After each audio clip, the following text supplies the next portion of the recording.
इंसान, पेड़, पौधे और जानवर तो सुंदर होते हैं, लेकिन क्या इमारतें भी सुंदर होती हैं? इसका जवाब आपके पास शायद जरूर होगा। दुनिया की एक ऐसी इमारत जिसे वर्ल्ड के 7 अजूबों में से एक माना जाता है। इसकी सुंदरता के लोग कायल हो जाते हैं। इस इमारत में एक से बढ़कर एक दिलचस्प बातें छिपी हैं, जो इसकी सुंदरता में 4 चांद लगाती हैं। आपने सुंदर तस्वीरों को सजा कर रखा होगा, लेकिन सुंदर कब्र को सजे हुए शायद न देखा हो। ये कब्र एक मकबरे में बनी हुई है और ये मकबरा अपने खास अंदाज के लिए जाना जाता है। इस मकबरे में एक नहीं सैकड़ों ऐसी बातें हैं जिन्हें सुनकर आप हैरान हो जाएंगे। सुंदर पत्थरों, आलीशान गुंबद, गजब की नक्काशी और सीक्रेट खंभों से इस सुंदर मकबरे को जाना जाता है, जो दुनिया में पहचान का मोहताज नहीं है।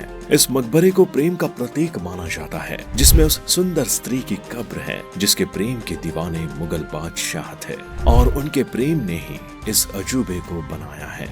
आज के इस वीडियो में हम आपको इस मकबरे के इतिहास के बारे में बताएंगे और क्या है सीक्रेट रहस्य, ये भी इस वीडियो में जानेंगे। तो आप हमारे साथ इस वीडियो के अंत तक बने रहें। सबसे पहले बात अगर प्रेम के प्रतीक मकबरे की करें तो हमारे दिमाग में आगरा में स्थित मुगल बादशाह शाहजहां द्वारा बनवाया गया ताजमहल आता है। इसको आपने शायद देखा होगा, लेकिन आपको इसकी उन बातों के बारे में शायद नहीं पता होगा। तो बता दे कि ताजमहल आगरा में यमुना नदी के तट पर बनाया गया है। इसकी सुंदरता ही इसकी पहली पहचान है, लेकिन इसकी सुंदरता तब और ज्यादा बढ़ जाती है जब इसमें स्थित कब्र के बारे में जानकारी मिलती है। ताजमहल के अंदर मुगल सम्राट शाहजहां की प्रिय पत्नी मुमताज महल की कब्र बनी है, जिसे सुंदर मकराना के पत्थरों से सजाया गया है। यही नहीं, पूरे मकबरे को इन पत्थरों से अलग अलग शैली का यूज करके सजाया गया है।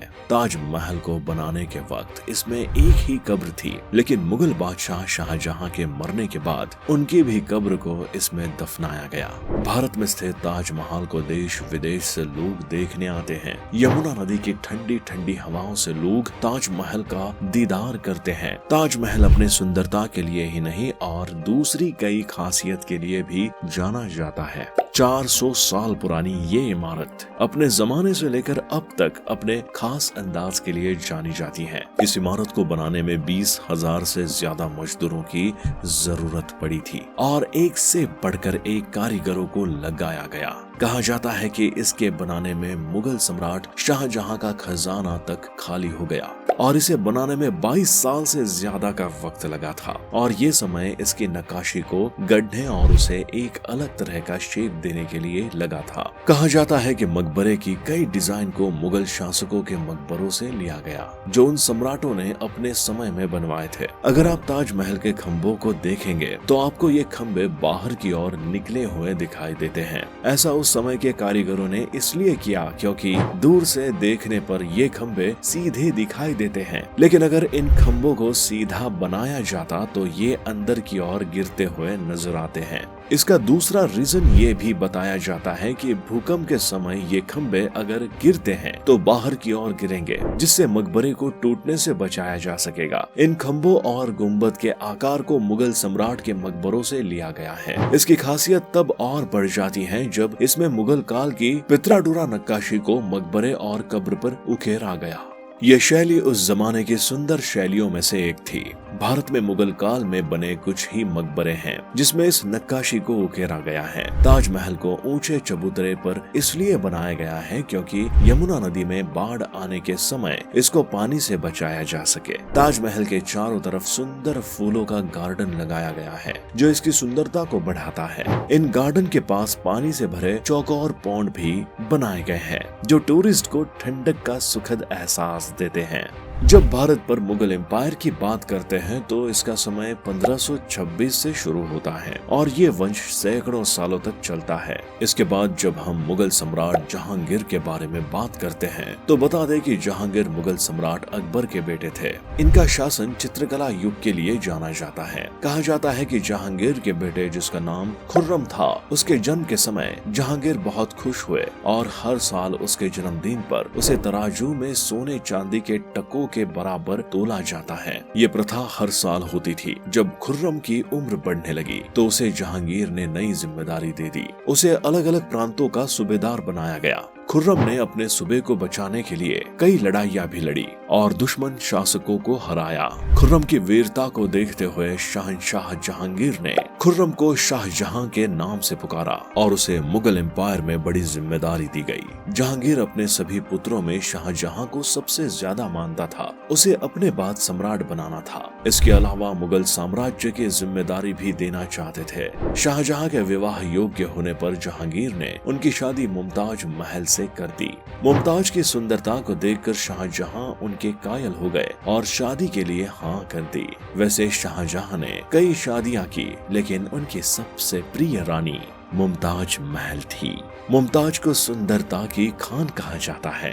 शाहजहां मुमताज महल की सारी जरूरतों का ख्याल रखते थे और उसे अपने शासन में हस्तक्षेप करने का अधिकार भी दे रखा था। समय बीतता है और मुमताज के 14वें बच्चे के जन्म के समय प्रसव पीड़ा से उनकी मौत हो जाती है। इस तरह मुमताज का चले जाना शाहजहां को नागवार गुजरा और वो बीमार पड़ गए। उन्होंने खाना पीना छोड़ दिया। शाहजहां मुमताज के प्यार में पागल थे, इसलिए वो उन्हें खोना नहीं चाहते थे, लेकिन ऐसा हो न सका। मुगल सम्राट शाहजहां मुमताज की इच्छा के अनुसार उनका मकबरा यमुना नदी के किनारे पर बनवाया गया, जिसे हम ताज महल के नाम से जानते हैं। मरने से पहले मुमताज की इच्छा थी कि उन्हें ऐसी जगह दफनाया जाए और उनका मकबरा बनाया जाए जो भव्य और आलीशान हो, जिसे प्यार का प्रतीक माना जाए और इसमें मुमताज के साथ शाहजहां की कब्र भी हो। मुमताज की इच्छा अनुसार शाहजहां ने यमुना के तीर पर भव्य तरीके से संसार के सबसे चतुर कारीगरों के द्वारा इसको बनवाया गया। इसको बनाने में 22 साल का सबसे लंबा वक्त लगा, क्योंकि इसमें लगने वाले पत्थर जो राजस्थान के मकराना से मंगाए जाते थे, उस पर पितरा डुरा की नक्काशी की जाती थी और ये नक्काशी बहुत ही बारीक तरीके से होती थी। पितरा डुरा एक ऐसी शैली है जिसमें मोतियों को पत्थर पर एक चिपकने वाले पदार्थ से चिपकाया जाता था। ताजमहल में लगाए गए पत्थर राजस्थान से मंगाए जाते थे और इन्हें लाने में हजारों हाथियों को लगाया जाता था। मकराना से पत्थर लाए जाने के बाद इन्हें तराशा जाता था और तराशने के बाद मजदूर मकबरे में बनी दीवारों पर लगाते थे। इन तराशे गए पत्थरों को मुमताज की कब्र पर भी लगाया गया। कहा जाता है कि ताजमहल का जब काम शुरू किया गया तो एक बड़ी बाधा आ गई, जो इसकी नींव थी। यमुना नदी के किनारे होने का कारण इसके आसपास मिट्टी नम थी, जिस पर नींव जमाना खतरे से कम नहीं था। इसके लिए चतुर कारीगरों को बुलाया गया तो उन्होंने गहरे गहरे कुएं खोदे और फिर नींव का काम पूरा किया। मुमताज महल की डेथ के कुछ सालों बाद 1966 में मुगल सम्राट शाहजहां की भी डेथ हो गई, जिन्हें मुमताज के बगल दफनाया गया और इस तरह ताजमहल में 2 कब्र हैं। मुगल काल में आगरा एक राजधानी शहर था जिसे शाहजहां ने बनाया था। भारत के इतिहास में कई विदेशी शासकों ने शासन किया और इन शासकों ने भव्य इमारतें और मकबरे बनवाए। इन्हीं में ताजमहल एक सुंदर मकबरा है, जिसे भारतीय इतिहास का भव्य नमूना माना जाता है। शाहजहां के काल को वास्तु कला का काल कहा जाता है, जिसका मतलब है इनके शासन काल में सबसे ज्यादा भव्य इमारतों को बनाया गया, जिसमें आगरा का किला, दिल्ली का लाल किला और ताजमहल शामिल है। इसके अलावा सैकड़ों भव्य मुगल इमारतें बनाई गई और उन्हें अलग अलग नक्काशी से सजाया गया। ताजमहल के बारे में कहा जाता है कि समय के साथ इसका रंग बदलता रहता है। सुबह के समय ये हल्का ब्लैक और दोपहर के समय लाइट येलो दिखता है और शाम के समय ब्राउन नजर आता है, लेकिन रात के वक्त इसका रंग हल्का नीला दिखाई देता है। ताजमहल के इस नजारे को लोग बहुत पसंद करते हैं। ताजमहल में बड़े बड़े दरवाजे बने जो मुगल काल की तस्वीरों को बयां करती हैं। इसके गुम्बद को बहुत भव्य तरीके से बनाया गया है। गुम्बद के बारे में एक बात कही जाती है कि इन गुम्बदों की ऊंचाई बहुत ज्यादा है, तो कारीगरों ने इसे कैसे बनाया होगा, इसको देखकर दर्शक दंग रह जाते हैं। लेकिन उस समय भी ऐसी विधियां थी जो आज की टेक्नोलॉजी को भी पीछे छोड़ती हैं। उस समय की बनाई गई इमारतें भव्य तो थी ही, इसके अलावा उनको बनाने के लिए जो विधि अपनाए जाते थे वो हैरान कर देते थे।